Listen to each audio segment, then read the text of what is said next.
works, sucks up bullets.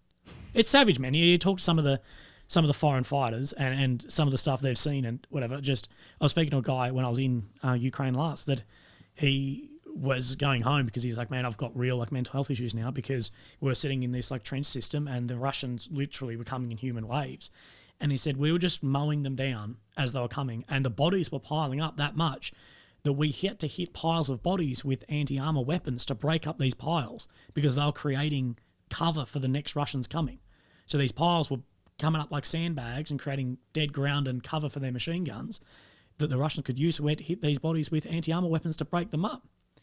And he said, and then, after that sort of stopped, we could just hear these Russian guys out there crying out all night, crying out for their mum and all this, and that their, bloody limbs blown off and bleeding or whatever.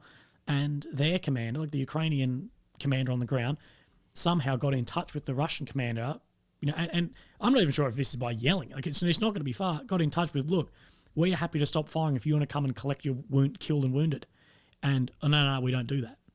And he said that was at the point where he was like, he said he felt so much sympathy for those guys out there lying there in their own blood, drowning to death, yelling out for their mum all night, and their own commander doesn't even care to come and get them.